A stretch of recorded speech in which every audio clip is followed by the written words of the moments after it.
Hi, it's Colin Cowherd. I started The Volume to bring you some of the most authentic voices in sports. While you're here, make sure you hit subscribe. Thanks. This is an incredible disaster. I tweeted this morning, this is one of the worst examples of roster building in the history of the NBA.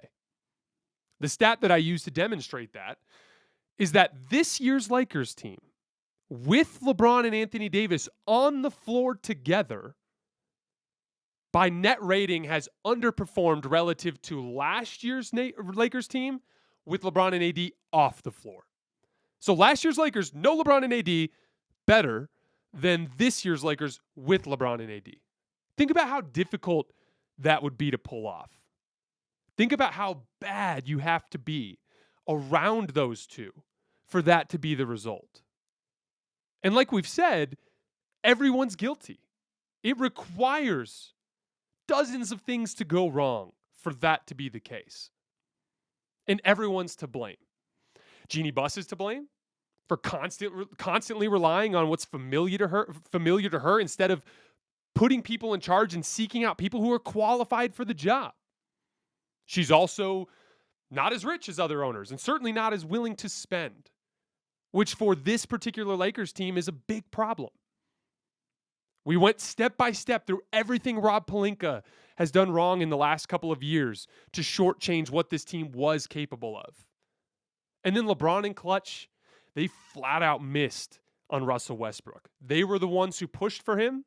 It was a disaster before it happened. It was a disaster as it was happening. It's still a disaster now. Everybody knew that going in. They pushed for it. They are responsible for that. So everyone's guilty. And so what you're seeing now is a classic case of trying to control the narrative, which is one of the most important aspects to sports history. As stupid as that is, because for whatever reason, we allow the narrative to change the way we remember things in sports history.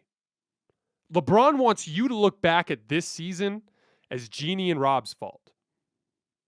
Rob and Jeanie want you guys to look back at this season and think of it as LeBron and Klutch Sports' fault.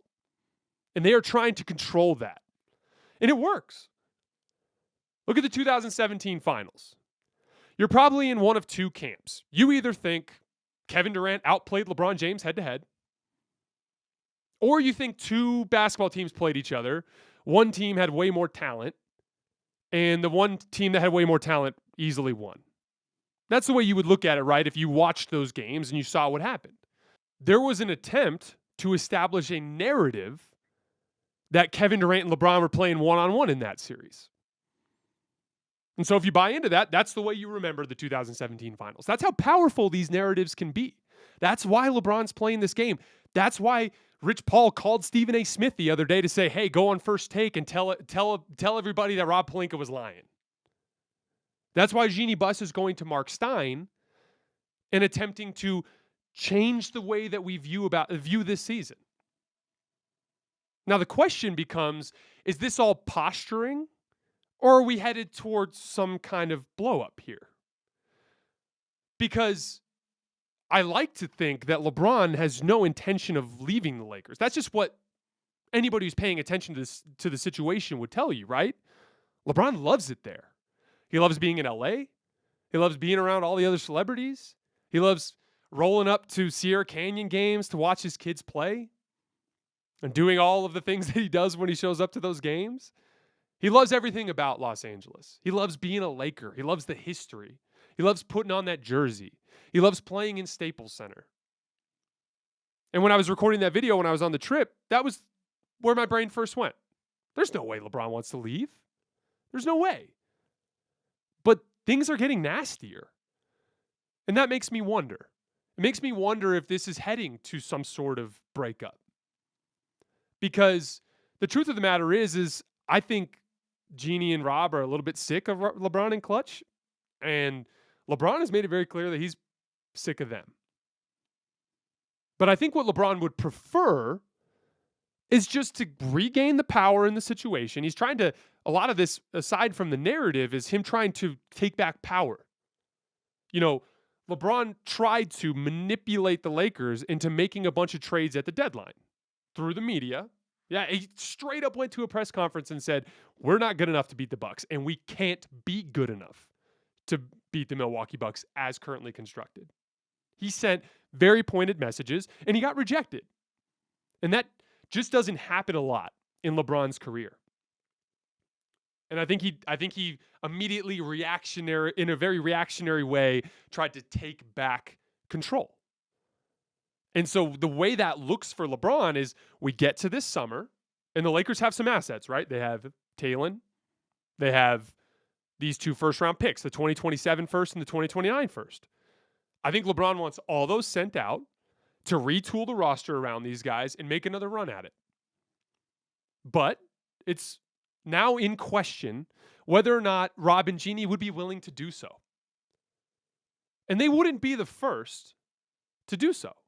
In the summer of 2017, after Kyrie demanded a trade, LeBron asked the entire Cavs organization and the front office to trade that first-round pick, the Colin Sexton pick, to try to bring in Paul George or some star to come play with him.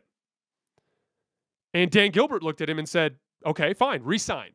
Resign with me, and I'll do this trade." And LeBron said no, because obviously he wanted to go to the Lakers, and he didn't get what he wanted. And that could happen again this summer. LeBron has 1 year left on his contract after this season.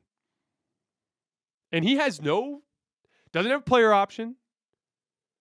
I don't even think he has a no trade clause in that contract. In that contract, he doesn't have any real control or leverage here. Actually, Rob and Jeanie do.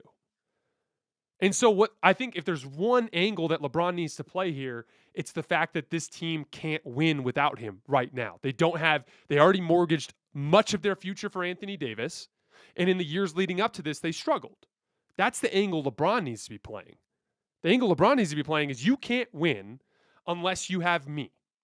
And we can't win with a 2027 first and a 2029 first and a 21-year-old guard who's way behind in his development relative to what the Lakers need from him in this moment. So I think the most likely scenario is that LeBron leverages that and attempts to get Rob and Jeanie to put all the chips in the middle, to cash in. Because what are we even trying to do here if we're not trying to win a championship, especially if you're the Los Angeles Lakers? You don't get participation trophies with the Lakers. Not when there's 17 banners on the wall. This is an entirely different standard that they're operating under. And so clinging to assets, having one foot in the moment and one foot in the future, that's not the way to do it. That's going to piss off a lot of Laker fans. That's not up to the standard of the franchise. And I don't know what the pathway out of this is, because the truth of the matter is Jeanie, as you can tell from this Mark Stein story, she's showing no, she's obstinate. She's stubborn. She's very, very under the impression that they are in the right here.